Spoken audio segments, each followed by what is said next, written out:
Hey everyone, I'm Ryan from Football Training Solutions, and in today's video I'm going to be covering everything you need to know about the muscle snatch from the power position, including why and how you may want to use it, as well as the most common mistakes that I come across when my athletes perform this exercise, and the best ways that I've found to correct those mistakes. So there's three main reasons why I like to use the muscle snatch for my athletes. The first reason being that it's a great tool to train triple extension. Or if I have an athlete that isn't extending properly during the snatch, I'll use the muscle snatch to fix that extension.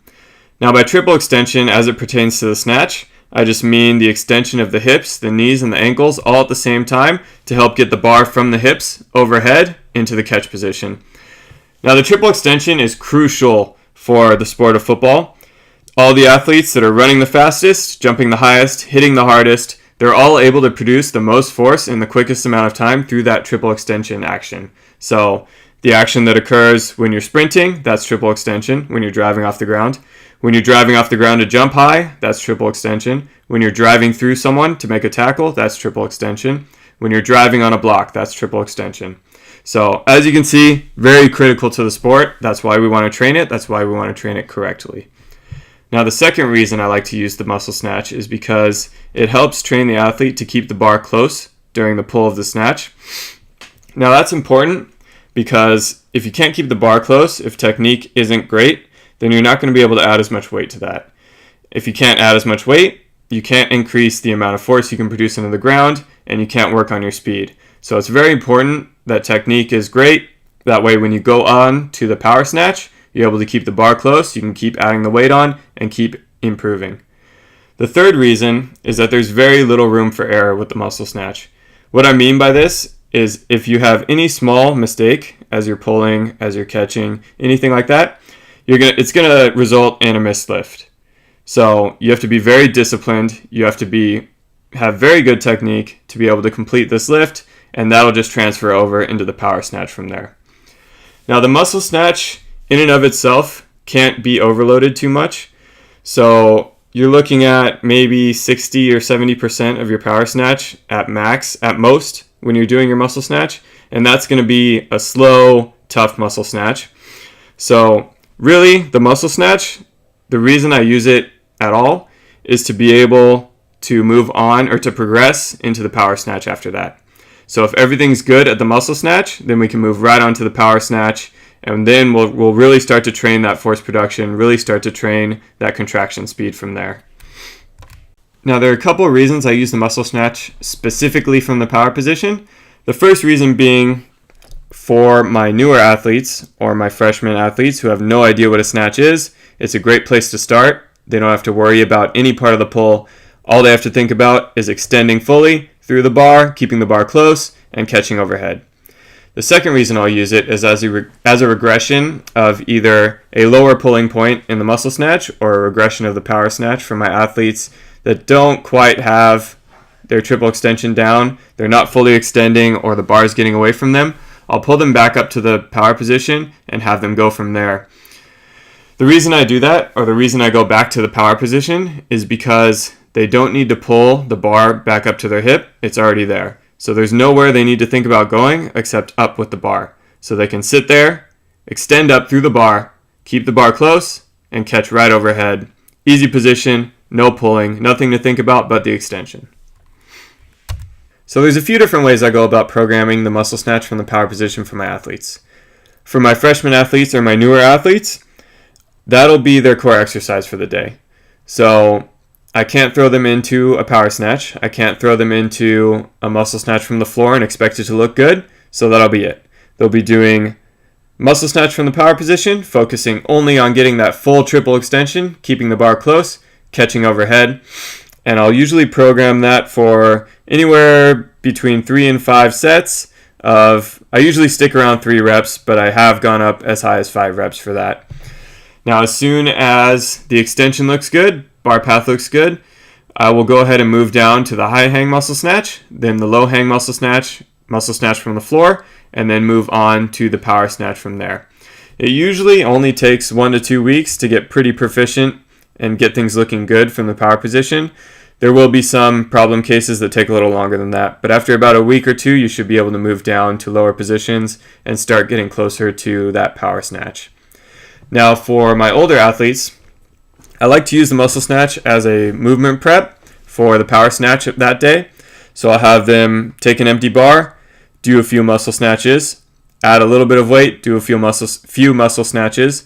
Once it starts getting heavy too heavy to perform a solid, fast muscle snatch, we'll start transitioning into the power snatches for the day.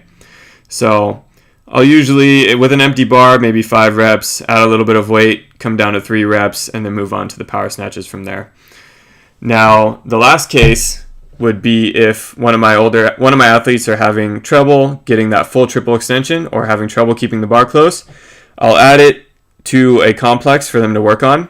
So something, for example, along the lines of throwing in maybe 1 muscle snatch from the power position, followed by 1 power snatch from the power position, followed by an overhead squat.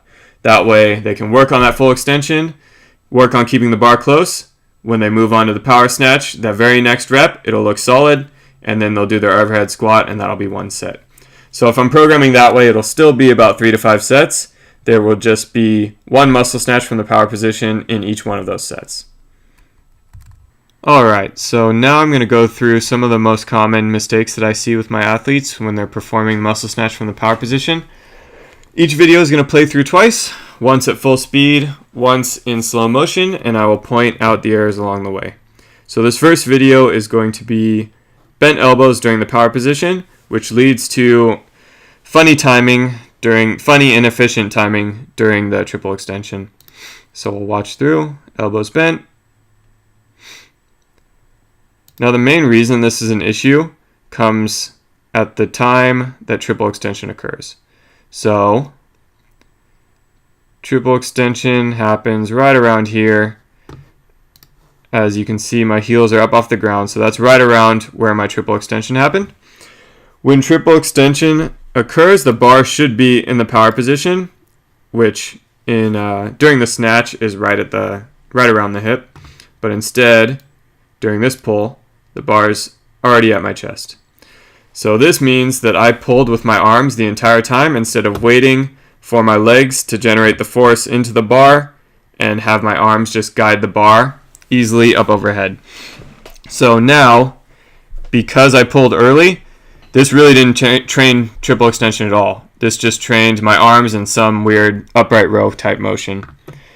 So to fix this, the cue that I use most is just to have long arms. So if I see this, I'll stop them, say long arms, loose arms. Maybe I'll come up, touch their arms, tap their arms, make sure they're loose, and then I'll have them go from there.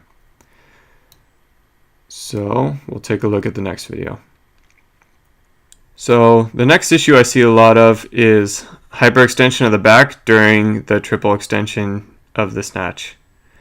So we'll go ahead and watch it through once. Hyperextension. And we'll look at it again.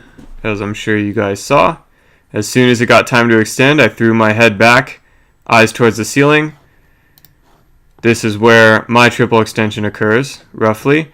What you want to see is virtually a straight line from your head down through the balls of your feet into the platform. But instead, as you can see, eyes up to the sky, head back to the wall, and a nice bowed body.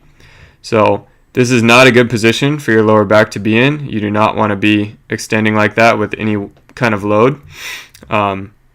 Secondly, this is not an optimal position for your glutes or any other part of your body that's producing force right now. You want to get that straight line, stack everything together, and explode up towards the ceiling. As you can see, or we'll go forward a little bit more. Since I shot my hips forward, that also resulted in me hitting the bar away from my body. So this is almost my arm's length away from the body. If I add any weight to this, then I'm going to be catching it right around here, and there's no way I can hold it. There's no way it's going to swing all the way around up overhead, so I'm not going to hit these weights. So what I usually tell my athletes to remedy this is I will tell them, instead of throwing their head back to the wall, all I'll tell them is when they go to extend, I want them to break the roof with their head. So they're going to explode up, shoot their head through the roof, catch a nice solid lift overhead. That's usually all I have to say, and it'll start to work itself out from there. So in this next video, it's another example of the bar getting out away from me, but this time the extension looks good. So we'll go ahead and watch it. So bar got out and away, but this time when I got up to extend, it's not a bad extension, pretty much a straight line. So as you can see, extension was good, but the bar is out away from me, so I threw it out either with my hips or with my arms. I was exaggerating this a little bit, so I probably was doing a bit of a shoulder raise here. But in order to keep this bar close, all I usually tell my athletes is, one, I'll tell them to pull their elbows straight up. If that doesn't work, I'll tell them to imagine that they have a hat on their head and they're trying to hit the hat off with the bar. That usually always does it and gets them to keep the bar close, pulling it straight in front of their face, locking out overhead. Nice straight line instead of bowing out and around and up overhead. So another one I see a lot is as soon as the athlete extends, they also scoot back and catch the bar up overhead. So let's go ahead and take a look at this. Scooted back. So as I'm sure you guys saw, athlete started with the feet right there, and then went to lift, extended, scooted all the way back, and now they finished with their feet right there. So this is an issue because as the weight gets heavier, you're not going to be able to get the bar all the way back overhead. So either you're scooting back or you're pushing the bar forward, but either way, the bar is going to come out and around, stop about right here, and there's no way you're going to be able to catch it. So that's going to be the limiting factor, is the fact that you're not standing, or your athlete's not staying in one spot as they're extending. So in order to fix this, the best way I've found to do is to take a piece of chalk, draw a line on the ground, tell them to start with their toes on that line and to finish with their toes on that same line. That seems to work the best out of anything that I've tried telling them.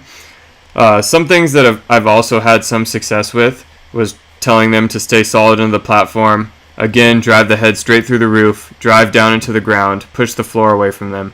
But really, the thing that's worked almost every single time is just drawing that line of chalk on the ground. So this next issue really isn't too big of a deal. It's just performing a power snatch instead of a muscle snatch. So that just means that when I got the bar up overhead, my knees re-bent. When in the muscle snatch, your knees are going to stay locked out as soon as you triple extend.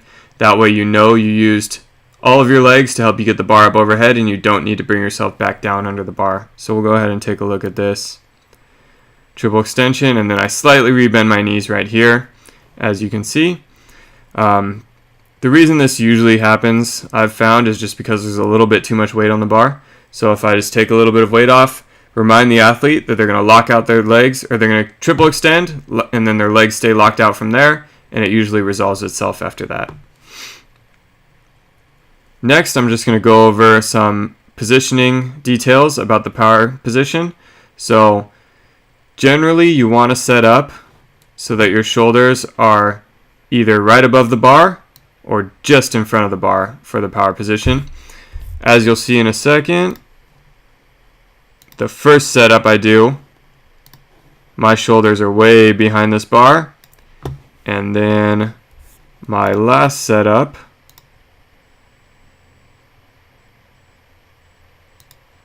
I bring my shoulders just a little bit too far in front of the bar. With my body type, I would like to see my shoulders somewhere, again, just in this small range right here, either right above the bar or just a tiny bit in front of the bar. So the easiest way to get someone set up in the power position is just ask them to set the bar down to get in their jump position. So if they had to bend down and jump as high as they could, where would they squat down to? Once you see that, tell them, okay, now we're going to put the bars in your hand. You're going to bend down to that same position right before you would jump off the ground, and that's your new power position. So every single time, if you have to remind them of where to go, just say, all right, bars in your hand, squat down to where you would get to right before you would jump as high as you can, and that's your power position. Now the last thing I want to talk about are the knees caving in. Now the last thing I want to talk about is the knees caving in during the extension of the muscle snatch from the power position. So this video was actually started at the high hang, so I'd already pulled up to the hip at this point. But we're just going to imagine that the knees are sitting right over the foot and they're not caved in yet. The extension hasn't happened, but as the athlete goes to extend, knees cave in, and then the triple extension occurs. So we'll go ahead and watch that right here. So extension after the knees had already caved in. Now, the reason this is an issue is because it puts a lot of stress on the inside of your knee. A lot of knee pain is caused by this issue right here, and it sets you up for very poor movement patterns, which are bound to cause injury in the future. So you really want to make sure that these knees stay out over the foot the entire time and do not come in. So ways to fix this: lots of other exercises that you can do to strengthen the glutes. You also want to strengthen the core. So everything in this area around the pelvis, you want to stabilize everything in the pelvis in order to stabilize the knees. Quick cues that you can use as reminders are just to keep your knees out over your feet, point your kneecaps in the direction that your toes are pointed in. That'll fix it in the short term, but you really want to focus on the glute strength and on the core strength. That way you can stabilize the pelvis and make sure that the knees stay out the whole time.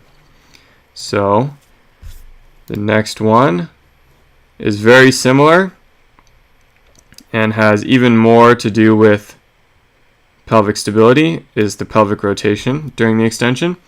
So again, we'll assume the setup was fine, the knees are sitting right over the feet. As soon as your athlete goes to extend, one hip rotates forward, the other hip rotates back, and now you've got the same thing here. Knee is inside the foot. Again, stressing the knee, setting you up for injury in the future and being very inefficient. Same thing here. You want to strengthen everything around the pelvis to make sure you can stabilize the pelvis, which will in turn stabilize the knee.